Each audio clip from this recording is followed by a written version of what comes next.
कैसे करें किसी भी एग्ज़ाम की तैयारी जब बचा हो 1 महीना, 1 या फिर 1 दिन। तो नमस्कार विद्यार्थी मित्रों, आप सभी का स्वागत करते हैं मौर्या क्लासेस में।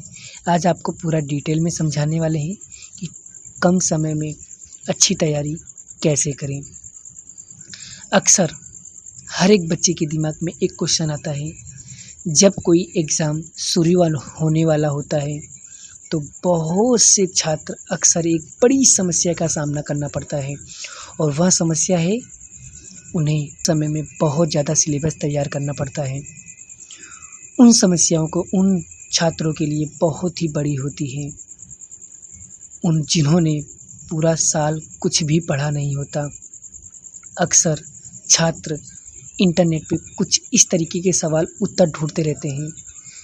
जैसे एक उदाहरण के द्वारा मैं आपको बताता हूँ कि एग्ज़ाम की तैयारी 1 महीने में कैसे करें, या 1 हफ्ते में कैसे करें, या फिर 1 दिन में कैसे करें। आज हम यहाँ आपको कुछ टिप्स देने वाले हैं जिससे आप बहुत ही कम समय में ज़्यादा से ज़्यादा पढ़ाई कर सकते हैं और एग्ज़ाम में बहुत अच्छा स्कोर हासिल कर सकते हो और ज़्यादा से ज़्यादा नंबर ला सकते हो।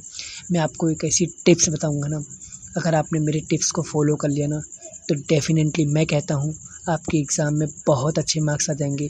और आपको वीडियो अंत સુધી देखना होगा, तभी आपको पूरा डिटेल में समझ में आएगा। तो मेरा टिप्स जो है ना, वो हर साल हर एक बच्चे को हर साल मदद करती है।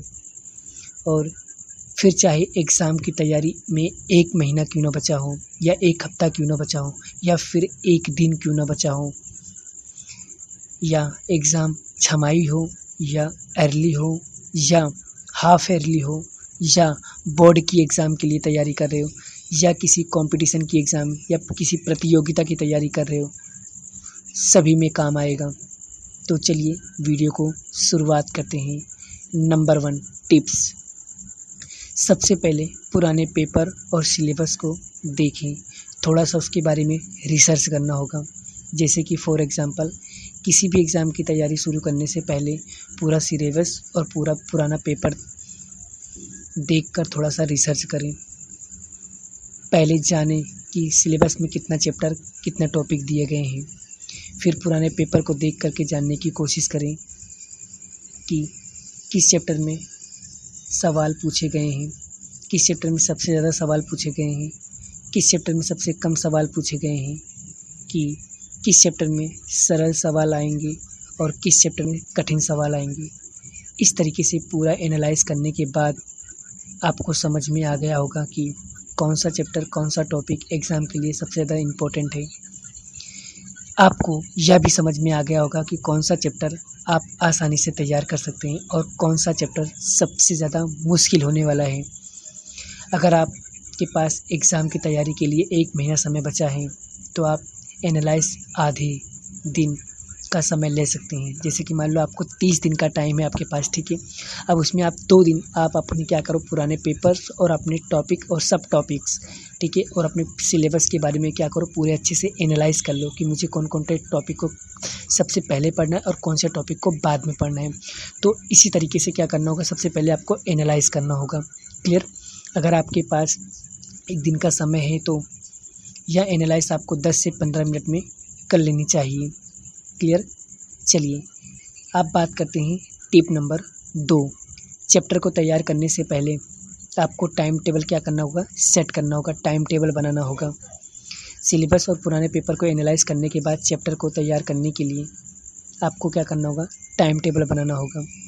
हो सकता है कि कोई भी चैप्टर तैयार करते वक्त 10 से 15 मिनट या कम या ज़्यादा समय भी लग सकता है। इसीलिए टाइम टेबल बनाते वक्त हर चैप्टर या टॉपिक के लिए कुछ समय का मार्जिन ले लें। जैसे कि मान लो कि मुझे एक टॉपिक ख़त्म करना है, मैथ का एक चैप्टर ख़त्म करना है, तो मान लो कि चलो अगर आप आधे घंटे में एक चैप्टर, या आधे घंटे या 1 घंटे में अगर आप एक चैप्टर कंप्लीट करते हो तो उस हिसाब से आप क्या करना है, आपको टाइम टेबल सेट करना होगा, एक मार्जिन लगाना होगा, एक मार्जिन सेट करना होगा। तो एक बार टाइम टेबल बनाने के बाद उसमें किसी भी तरह का बदलाव ना करें।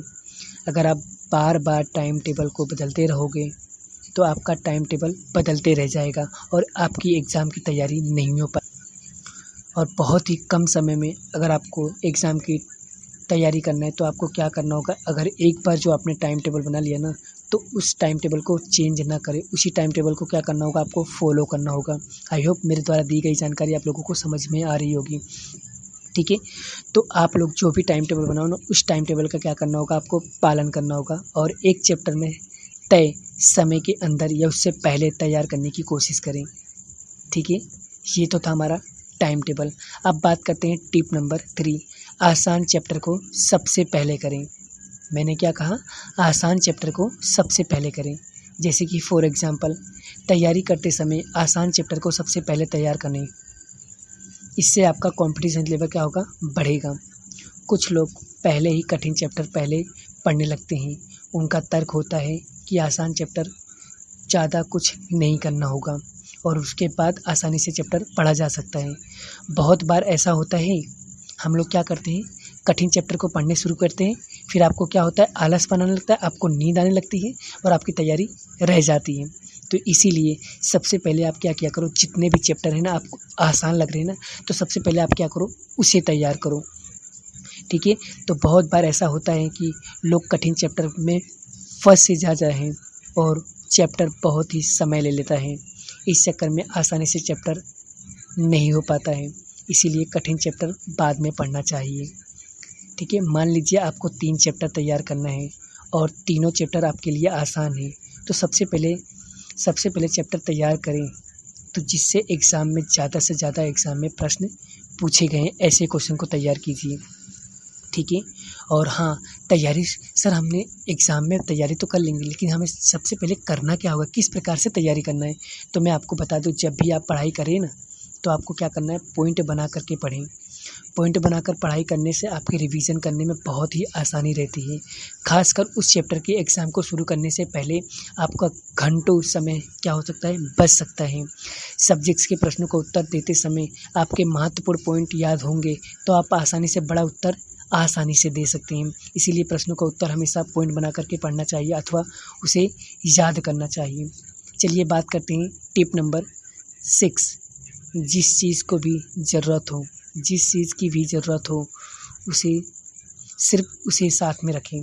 मतलब जो भी चीज़ की अगर आपको रिक्वायरमेंट है, वही चीज़ आपके साथ में होना चाहिए, बाकी अदरवाइज़ कोई भी चीज़ नहीं होना चाहिए।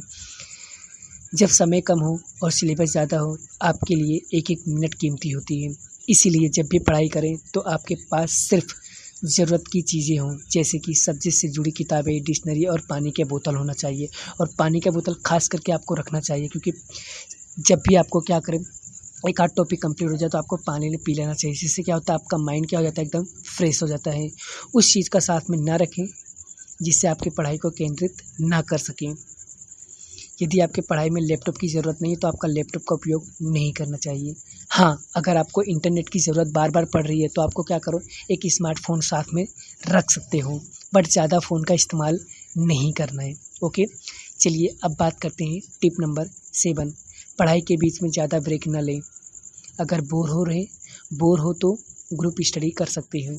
जैसे कि फॉर एग्ज़ाम्पल मैं आप लोगों को बताता हूँ, अगर अक्सर आप लोगों ने सुना होगा कि पढ़ाई के बीच में ज़रूर लेना चाहिए। यह बात तभी सही है जब आपके पास बहुत ज़्यादा समय हो, सिलेबस बहुत कम हो। जब आपके पास बहुत ही कम समय हो तो आपके पढ़ाई के बीच में ब्रेक लेना से बचना चाहिए।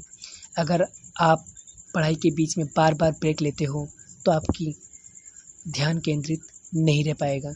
एक चैप्टर को पढ़ते समय बोर हो गए हो तो आपको ब्रेक लेने का मन कर रहा है, तो थोड़ी देर क्या करो, दूसरे सब्जेक्ट्स या कोई टॉपिक आप पढ़ सकते हो। अगर चाहे तो कंबाइंड या ग्रुप स्टडी भी कर सकते हो। यहाँ पर भी ध्यान देने वाली बात यह है कि कंबाइंड और ग्रुप स्टडी शुरू करने से पहले पूरा प्लान आपको बनाना होगा। पूरी प्लानिंग के साथ आपको स्टडी करनी होगी। आपको तय करना होगा कि कितने समय में कितना टॉपिक कंप्लीट करना है। प्लान बना करके कंबाइंड स्टडी करने में सबसे ज़्यादा फ़ायदा होता है। अब बात करता हूँ टिप नंबर 8, भरपूर नींद और उचित आहार लें। जब आप कम समय के लिए ज़्यादा पढ़ाई करते हो तो आपके मस्तिष्क में ज़्यादा बदलाव पड़ता है। इसीलिए इस समय आपको भरपूर नींद लेना चाहिए और आपकी एकाग्रता क्षमता बढ़ने पर कोई प्रभाव ना पड़े। इस समय आपको बैलेंस्ड डाइट लेना चाहिए, मतलब आपको उतनी ही चीज़ों की ज़रूरत होना चाहिए जितना आपको ज़रूरत है। यानी आपको क्या करना है, रात में ज़्यादा खाना नहीं खाना चाहिए। आपको जैसे कि आपको नींद ना आए, आपको आलसपन ना आए। अगर आप लोगों को आलस आती है इसका मतलब है आपने ज़्यादा खाना खा लिया है। इसीलिए आप लोगों को क्या करना है, ज़्यादा खाना नहीं खाना है। क्लियर हो गया? तो मैंने क्या किया, आपको जितने भी टिप्स दिए हैं ना, ये सारे टिप्स को क्या करना है, आपको फॉलो करना है। आई होप आपको मेरे द्वारा दी गई जानकारी आप लोगों को बहुत अच्छे से समझ में आ गया होगा। और मैं आप लोगों को एक ही बात आपको बता सकता हूँ, मैंने जितने भी टिप्स आपको दिया है ना, जिस ये आप क्या कर सकते हो, कम से कम समय में आप ज़्यादा से ज़्यादा पढ़ाई कर सकते हैं। आप सबसे ज़्यादा स्क्वायर मार्क्स कर सकते हो। सबसे महत्वपूर्ण बात ध्यान में रखने वाली बात यह है कि पढ़ाई अगर आप एक बार पढ़ाई का टाइम टेबल बनाने के लिए बार-बार टाइम टेबल बदल रहे हो ना, तो आप उसका अमल भी नहीं कर रहे हो ना, तो आपकी एग्ज़ाम की तैयारी नहीं हो पाएगी। इसीलिए जो भी टाइम टेबल बनाएँ, उसे परफेक्टली बनाएँ और उसका पालन करें, जिससे आप डेफ़िनेटली आपके एग्ज़ाम में सबसे ज़्यादा स्कोर आएगा। मैं आपको दावे के साथ कहता हूँ, मैं आपको गारंटी देता हूँ, अगर आपने मेरे टिप्स को फ़ॉलो कर लिया ना, तो दुनिया का कोई ताकत नहीं कि आपके एग्ज़ाम में आपके मार्क्स काट सके। ठीक है? तो बाकी की वीडियो में नेक्स्ट वीडियो में आप लोगों को समझाऊँगा। और हाँ, इसमें मैंने पेपर्स एनसीईआरटी के जितने भी सॉल्यूशंस हैं, कॉम्पिटिटिव एग्ज़ाम के जितने भी सॉल्यूशंस हैं, वो सारी चीज़ मैं यहाँ पर करवा रहा हूँ। ठीक है? तो चलिए वीडियो को यहीं पे स्किप करते हैं। चलिए, जय श्री कृष्ण, राधे कृष्ण की जय। जय माता दी दोस्तों। Thank you so much.